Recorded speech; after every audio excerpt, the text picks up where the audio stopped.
It's Doctor Who Sunday. Hello and welcome back to Chat About It, Don't Shout About It with me, Rachel, the Queen of the Woke, as crowned by one of my haters. I crown you Queen of the Woke!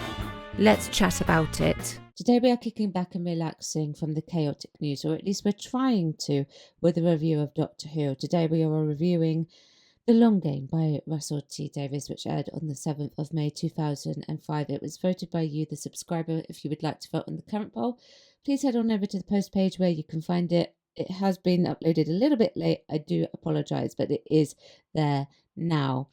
Please let me know what you think of The Long Game in the comments section below. Please do keep it friendly in the chat as well. Adam has joined the TARDIS. Is he officially going to be a companion now? Who knows?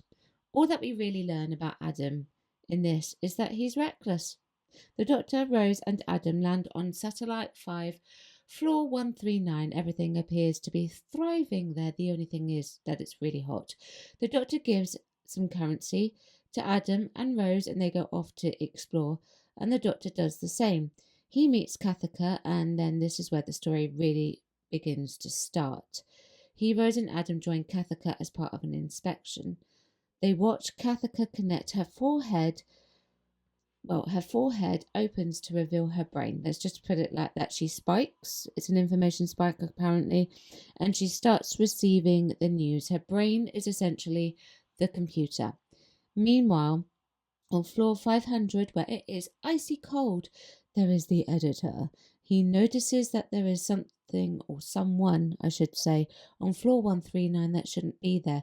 We think at first that it is the Doctor, Rose and Adam, but instead it's a lady named Suki. Adam freaks out and he decides to go back to the TARDIS.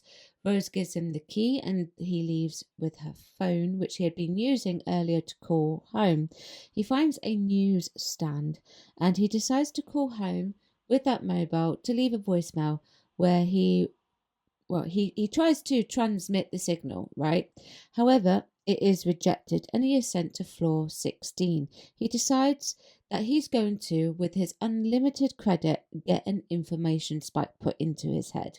Yeah, because everyone is incredibly intelligent like that. Why would you do that from a different time period? Whilst all of this is going on, Suki is promoted to floor 500 and she meets the editor and he reveals her whole entire background. She states that her planet knew that the news was being manipulated and they were being lied to. However, that makes no difference whatsoever. Her demise is caused by the Jagrafess and she joins the ranks of the corpses working for the editor. The Doctor, meanwhile, is investigating why it is so hot on floor 139 and he is able to get into the plumbing system. He figures out that floor 500 is ice cold and that is why the other floors are hot. It's being pumped down. He overrides the system and he and Rose go to floor 500 without Adam. They are, of course, promptly captured.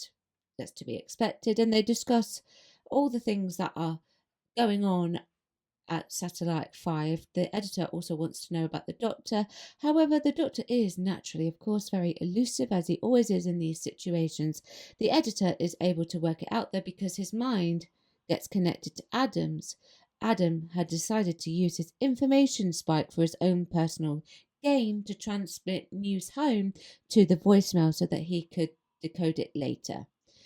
Can the Doctor get free to override the systems? Well, no, he can't. Kathaka overrides the systems on floor 500 and saves everyone. The Doctor doesn't really do anything, but he does take Adam home, deletes the voicemail, and the Doctor and Rose leave without him.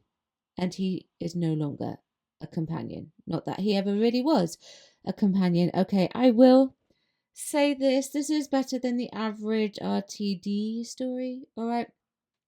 It's still not great. There are some good choices and some not great choices. The casting of Simon Pegg as the editor was a very nice idea. He does quite a stellar job with a script that is mid at best, right? Very much so. Making his hair very white blonde, his face quite pale, and his eyelashes look frozen was also a great idea. He almost looks like he's dead, but he's not. I think that he had an ample amount of screen time, which is good because sometimes I think that the actors get a little bit underused when doing something like this in a very short space of time. This story, I suppose, is kind of a bottled story. The concept was fairly decent. This is one of those types of stories that has the message, right, that RTD likes to do of news is being changed to be one way inclined so people only believe one thing. It's a good idea. The only downfall with it is that it is still the human race. So there is still that attachment there of real life for us, which is something that, quite often fails in RTD's writing. I suppose taking it away entirely from Earth was too much to ask for, really. Still, he does set it on a satellite, which in itself is absolutely fine. That I personally don't mind at all. It's just a shame that you couldn't get away from the human race. There are things that really work with Satellite 5 that I quite like. The setup for it is something that I do appreciate, first of all. It is the news, whilst I wish it was removed from the humans, like I said. I have no issue with it being a news based in outer space. It's that sci fi element that we do ask for. It's a clear cut one.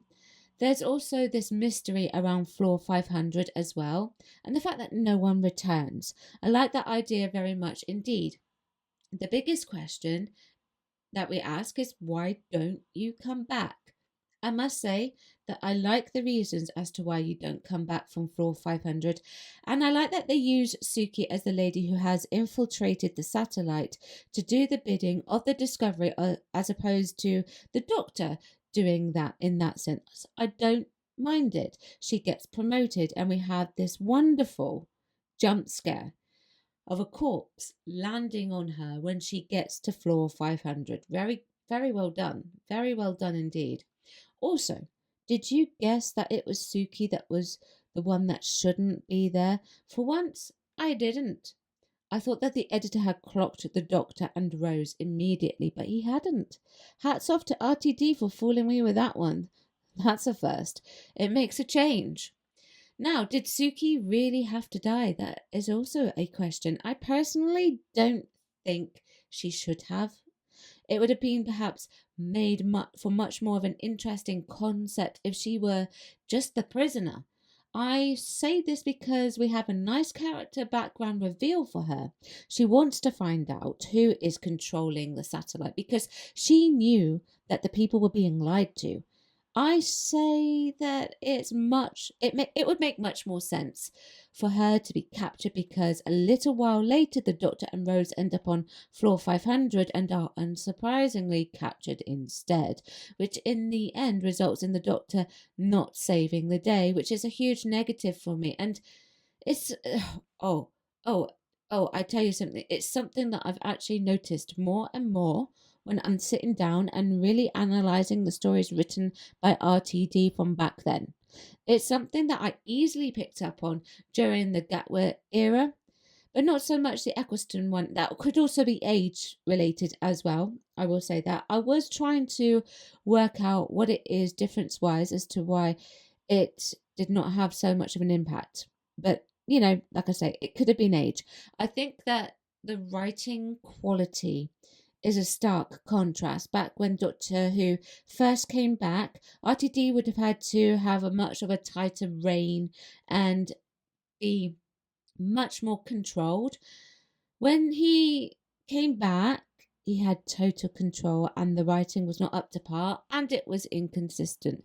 And at some point, I will cover that news that was released about the sort of like Doctor Who wasn't as good as it could have been, that type of thing that we have seen going around. I also think that the acting difference is something that is very evident here. Ncuti is much better in comedy roles or drama roles and relaxed roles. I say that as a lady who has watched several different things that he has done, and as a lady who watches Doctor Who. Doctor Who is a stark contrast to the things that he has done. The closest to Right. The closest we see Shooty to having some good scenes in Doctor Who was the Christmas special Joy to the World and the bit where he passes out at the Interstellar Song Contest. And that's because those scenes are much more suited to him as opposed to the acting style of the Doctor. Right? Christopher Eccleston understands what it means to be an alien, someone who does not connect so much with the human race, but is an observer of it. He can do the gritty extremely well, which he always has, and I think that this lends itself to the writing and the covering up of the reasons why the Doctor is not saving the day. That could also be another reason why I never picked up on it in the first place. There are things that he does in it to make him a hero, yes. For example, finding the plumbing information and discovering that all the heat is being pushed downwards, essentially baking everyone. He is able to figure that out, which is good, and his reaction to Adam is very much, in my opinion, a warranted one. Absolutely. Although I will admit that I wanted one or two things. I didn't mind which.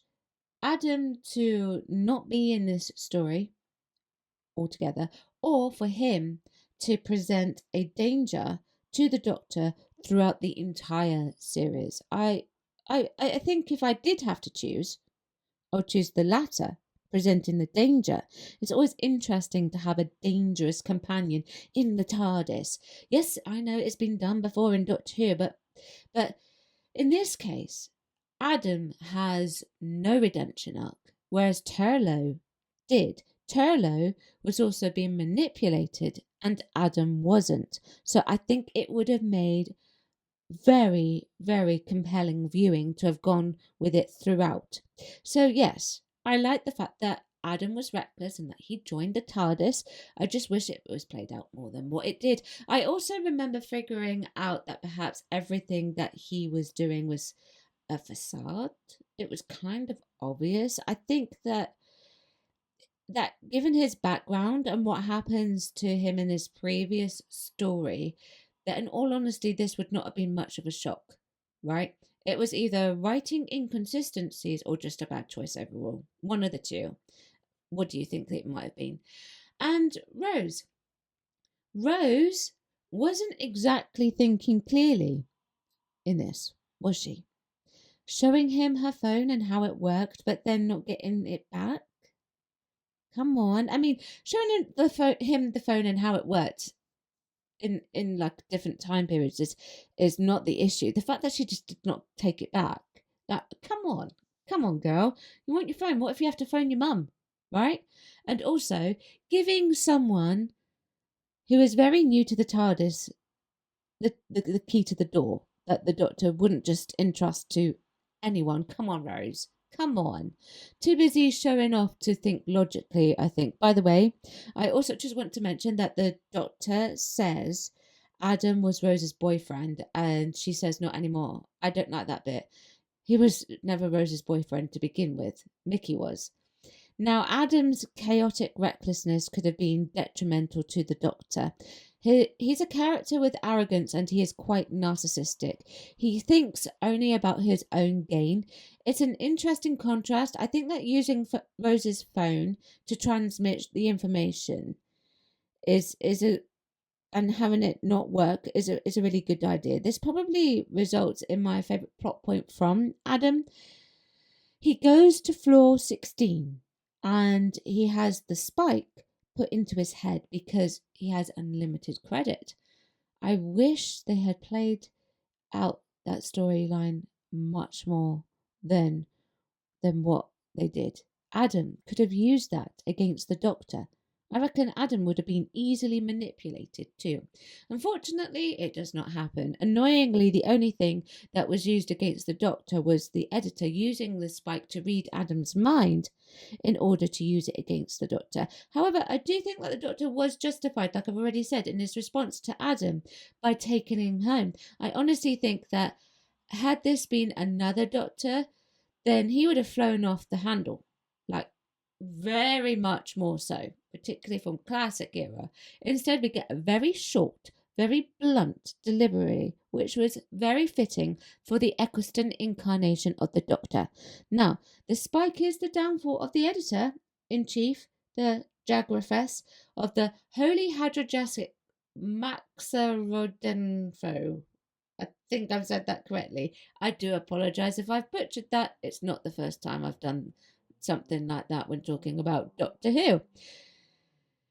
Right, so I like the idea of it, and at the same time, I don't. Right, the Doctor does not have agency, and this is obviously a big problem, in saving the day. Kathaka does instead. I think it should have been the Doctor. And actually, it should have been the Doctor. Let me rephrase that, okay? Right? He could have found some way to use the system to override absolutely everything and transfer the heat downwards so that the Jagrafess is defeated that way instead. Now, don't get me wrong, the concept behind the defeat is definitely there. It's all there, in fact. It's just that it shouldn't have been Kathaka, it should have been the Doctor. I just want to also comment on one thing whilst I am thinking about Kathaka. The line, ladies, gentlemen, multi-sex, undecided, or robot. That's what Kathaka said. I remember small instances like this during the original RTD run. I think that this is a very, very toned down version of what he's done most recently. It was always there under the surface, but because he had to toe the line, he didn't do it as much. I also think that the spike is kind of gross and interesting. Just randomly moving on. The fact that our brains become even more of a computer than what they already are is also a very good concept. I also like the concept of the Jagrafess in general, although I think this a lot with Current Who, we should have had more time watching what he can do, the Jagrafess. That way, right, now I think about it. Right, he's a massive blob-like creature that doesn't speak and has someone else speaking for it, right? It's almost like they get the alien to go blah, blah, blah, blah, blah, and have someone else do the speaking for it because that's easier, rather than writing two sets of lines, one for the Jagrafess, one for the editor. You could have done it, right? Make it make sense. However, overall, this story is okay. The pacing is unusually good for the amount of time that they have to tell this particular story. The concepts are there. The performances from the cast are really, though, what make this story work overall, right? The writing needed to be a lot better, but I think the actors have done a fantastic job with this story in bringing it to life and making it work for Russell T Davies. However, that is what I think. Please do let me know what you think in the comments section below. Check out some of the other content I have picked out for you. Thank you very much for watching. Chat about it, don't shout about it, and I will see you next time. Bye bye. Thank you for watching today. Don't forget you can join me on my other platforms as well. I've got YouTube, Rumble, Spotify, X, TikTok, Instagram, Locals, Substack, and I also have a Discord. Everything is linked below.